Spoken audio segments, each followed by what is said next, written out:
In 2015 I started a hair loss, जहाँ पे काफ़ी समय से चल रहा था और ज़्यादा हेयर लॉस होने लगा। तो इट वाज लाइक कि बहुत ज़्यादा इफेक्ट पड़ रहा है पर्सनालिटी पे, काफ़ी ज़्यादा फोरहेड बड़ा हो गया है, तो थोड़ा सा कॉम्प्लेक्शन आया।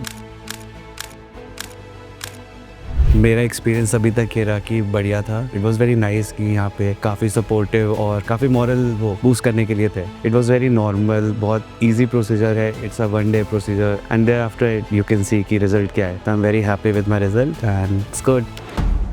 हाय, my name is and my age is around 28 and I'm from Farukhat, Uttar Pradesh, and this is a small city. And since there's a hair loss when I was facing like around in 2015 I started a hair loss, जहाँ पे काफ़ी समय से चल रहा था। और जब कॉलेज पहुँचे, कॉलेज का पानी बदला तो काफ़ी हेयर लॉस होना शुरू हुआ। But it was like normal कि कोई इतना बहुत आ नहीं रहा था डिफरेंस। बट देयर आफ्टर जब मैं 5 साल बाद फिर वहाँ पुणे पहुँचा, पुणे में पानी बदला और ज़्यादा हेयर लॉस होने लगा। तो इट वॉज लाइक कि बहुत ज़्यादा इफेक्ट पड़ रहा है पर्सनैलिटी पे, काफ़ी ज़्यादा फोरहेड बड़ा हो गया है, तो थोड़ा सा कॉम्प्लेक्शन आया। बट उसके बाद फिर हुआ कि ठीक है चलो देखते हैं। फिर देन नाउ जब ट्रांसप्लांट करा लिया, then this is me, it's good everything. अपना कॉन्फिडेंस वही सेम है। इट्स जस्ट लाइक कि आपको अपने ऊपर पर्सनालिटी जो है वो चिल होके रखनी चाहिए। कोई वो नहीं है कि बिल्कुल आप स्ट्रेस लो उस चीज़ को। फिर उसके दिए hospital. So when we come to this hospital और डॉक्टर, तो ये मेरे फ्रेंड का रेफरेंस है। मेरे फ्रेंड ने अपने भाई का कराया था, तो he gave me a reference कि आप यहाँ से करा के देखो। So I have research like a lot कि कौन से डॉक्टर से कराना चाहिए क्या नहीं। तो आई केम टू एंड लाइक कि इनसे मिलते हैं। तो यहाँ पे मिले, बात की। It was like very good. He was very calm and very responsive as well, कि बहुत अच्छे से समझाया कि कैसे क्या करना है पूरा डिटेल में, कि आपके क्या क्या प्रोसेस रहेगा, कैसे पूरा प्रोसीजर चलेगा, क्या क्या फैक्टर्स होते हैं जो हम लोग कंसिडर करते हैं रिगार्डिंग दी ऑपरेशन से पहले प्री ऑप क्या होता है, पोस्ट ऑप क्या रहेगा, एंड देयर आफ्टर क्या आपको मेडिकेशंस लेनी है, क्या आपके प्रोसीजर्स, बेसिक भाई मेडिकेशंस वगैरह का सब कुछ गाइड किया। फिर उसके बाद हमारा ये था कि कॉस्टिंग वगैरह क्या रहेगी। ये लोग काफी ट्रांसपेरेंट थे कि जो भी है आपको क्लियर बता के चलेंगे। कोई वो नहीं है कि अलग से एक्स्ट्रा वो टर्म्स एंड कंडीशंस जोड़ देंगे कि नहीं तो ये भी पैसा जोड़ना है। तो इट वाज लाइक कि नहीं भाई ऐसा कुछ नहीं है। कंसल्टेशंस हमारी डायरेक्टली हुई है और फेस टू फेस भी अवेलेबल है, प्लस वीडियो कॉल पे भी अवेलेबल है। बट मैं यहीं था तो it was easy for me to have a face to face conversation with him. So it was like very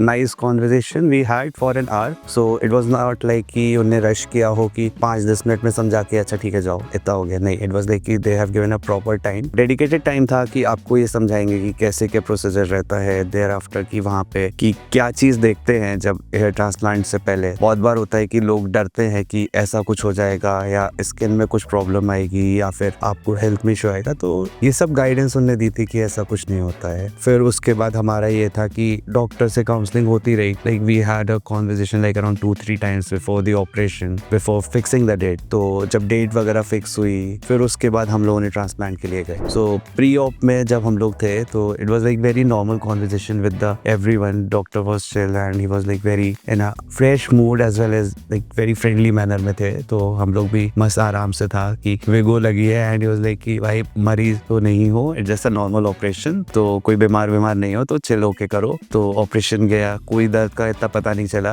anaesthesia के बाद। इट वाज वेरी नॉर्मल कि इतना तो पेन होगा जब आप कराने जा रहे हो ऑपरेशन, नॉर्मल था सब कुछ। उसके बाद पोस्ट ऑप में फिर हम लोग आए तो हम लोग को स्टे दिया कि आप यहाँ स्टे करो फॉर अ नाइट, जिससे कि वो सुबह देख सके कि कोई इशू ना हो। फिर हम लोग काफी रहे इन टच, हमारे प्रोसीजर्स चले। प्रोसीजर्स में हम लोगों ने अपना फर्स्ट हेयर वॉश भी 200 किलोमीटर चल के आके कराया है। इट वॉज नेवर लाइक कि घर पे कर लिया। तो सब सारी चीजें यही करने के लिए सारी फैसिलिटीज है उनके पास। जब ये हुआ तो it was like very normal. फिर उसके बाद हम लोग आगे पहुंचे। फिर कोई स्टाफ का कोई वो खास वो नहीं था कि सबने काफी हेल्पफुल रहे। एंड देयर आफ्टर हम लोग क्राफ्ट का ये सब चीजें हम लोग को सब समझाते चले थे, वो कोई इशू नहीं था। फिर हम लोग क्या हुआ कि ऑपरेशन होने के बाद हम लोग का PRP सेशन शुरू हुआ like around after 1 or 2 months। तो वहाँ पे PRP सेशन हर मंथ का था। तो PRP नहीं है, PRP is very normal thing कि जहाँ पे हम लोग अपना ब्लड निकाल के देके सेंट्रीफ्यूज होता है and then they inject in a head. It was also very normal procedure. वहाँ पे कोई पेन या वो नहीं था, नॉर्मल था। नॉर्मल पेन तो आपको लेना पड़ेगा जब आप कुछ भी ऑपरेशन कराओगे। इट वाज नेवर लाइक कि आपको कुछ भी ऐसे ही मिल जाएगा। तो यही सब था। मेडिसिन वगैरह का पूरा क्लियर कट उन्हें अपना चार्ट देते हैं, डाइट का चार्ट देते हैं कि आपको कैसे क्या रखना है। और